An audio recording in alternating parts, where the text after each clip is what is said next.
En este video expondré mi trabajo final de la materia psicolingüística.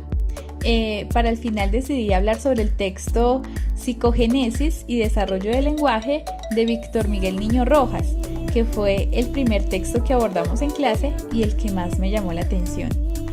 Entonces, comencemos.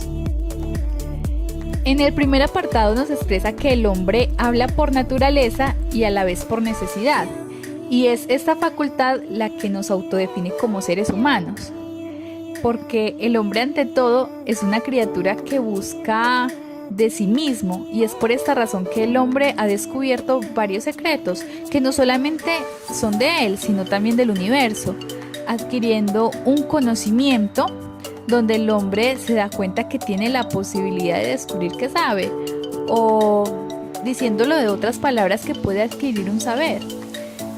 De esta manera comprendemos que el hombre es un ser dinámico y en constante devenir, con la capacidad de autoorientarse, con un encuentro y un reencuentro consigo mismo y con los otros. Entonces, esto nos lleva a asimilar que el ser es complejo y multidimensional. Por lo tanto, se desarrolla desde diferentes dimensiones humanas.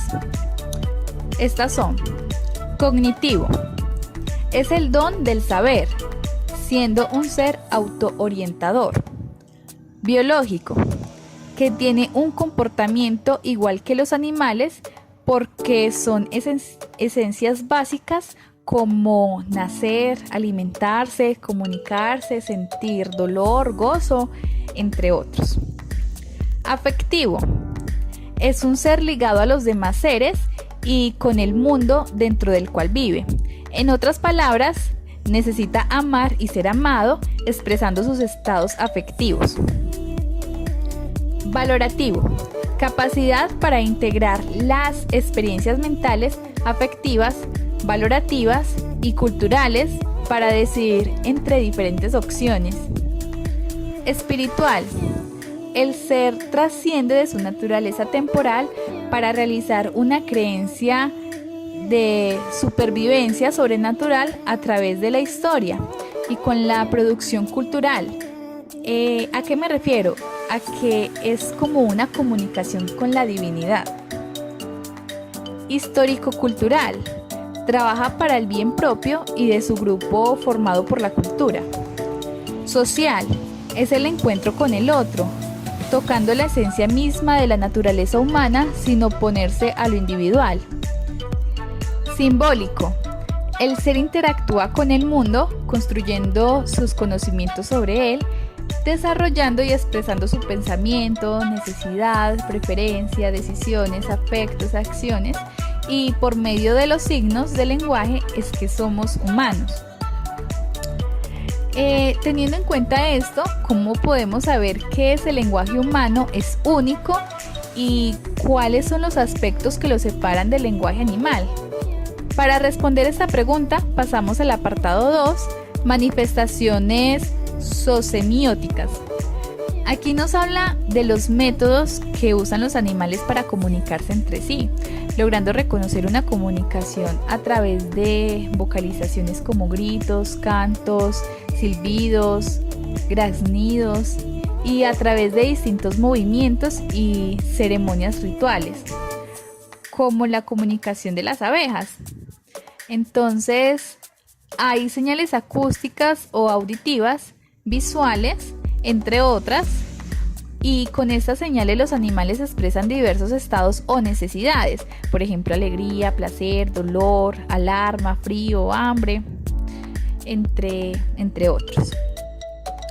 Para distinguir el animal del hombre se realiza estudios como la filogenia, que es el estudio de la comunicación del lenguaje de las diferentes especies para compararlas con el desarrollo del lenguaje del hombre, y la ontogenia, que estudia la adquisición y desarrollo del lenguaje de una sola especie.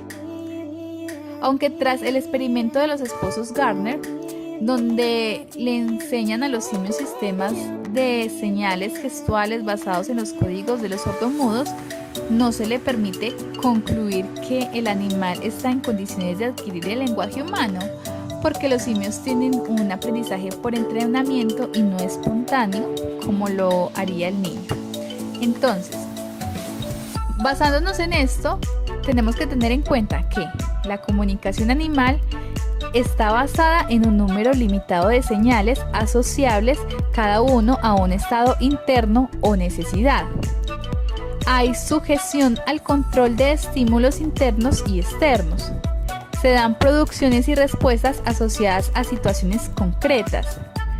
Asocia estados internos, pero no transmite información conceptual o simbólica, sino que se realiza de manera inmediata. Y no hay composición de unidades ni articulación. Ahora, el lenguaje humano. El lenguaje humano es ilimitado y permite combinatorias y la capacidad de creatividad. Siempre es posible la producción de nuevos mensajes. No se somete al control de ningún tipo de estímulo. Permite el desarrollo y expresión del pensamiento mediante la simbolización y cumple una función mediatizadora en el conocimiento de la realidad. Ahora hablaremos del siguiente apartado, que es el 3, estudio de los procesos verbales. ¿Cuál será el objetivo entonces de la lingüística? Según Berko, es un proceso psicológico en el cual el humano adquiere y aprende el lenguaje y el habla para el desarrollo del lenguaje. Se ocupa de la comprensión, producción del habla y la adquisición.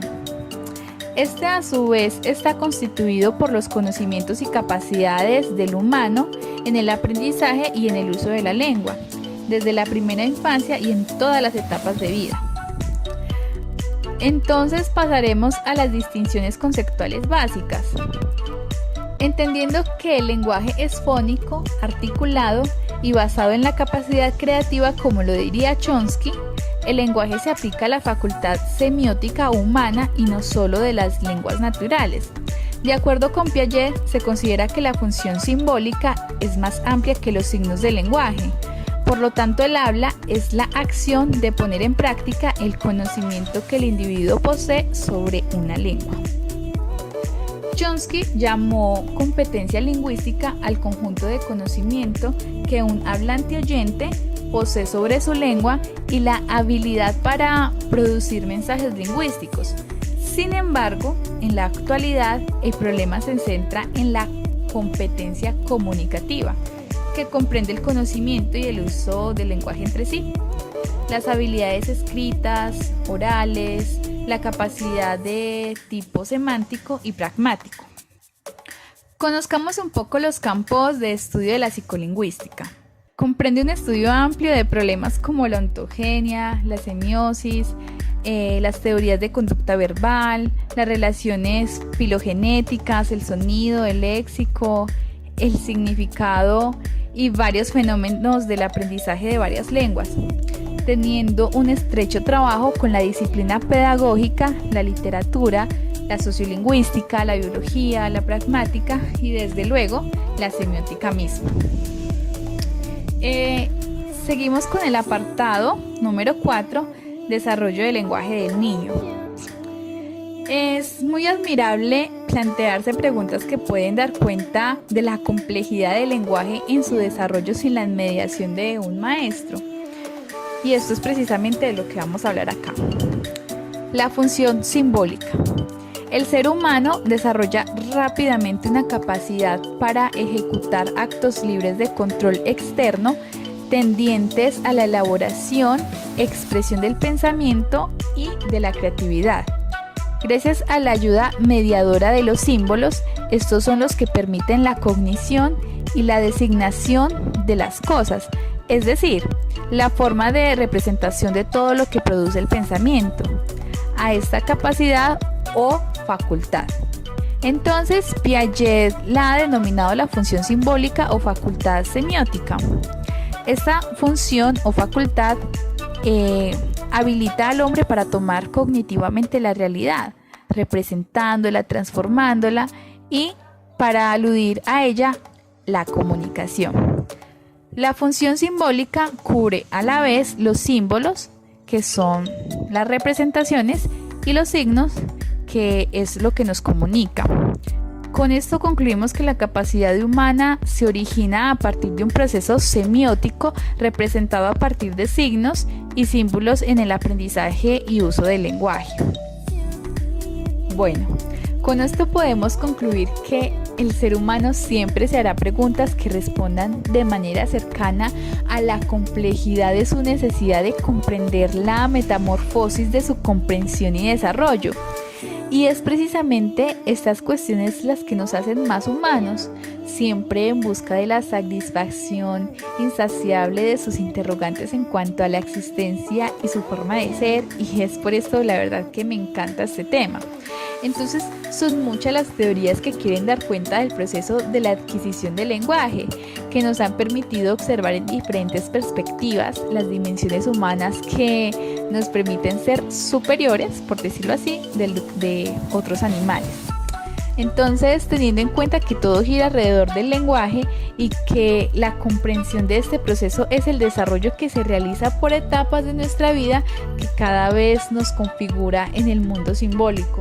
Y la verdad es que siento que esto es muy bello porque el ser humano tiene capacidades maravillosas, y esas capacidades que tiene es precisamente por el lenguaje. Bueno, con esto culmino mi exposición. Espero que haya quedado claro y muchísimas gracias por la atención prestada.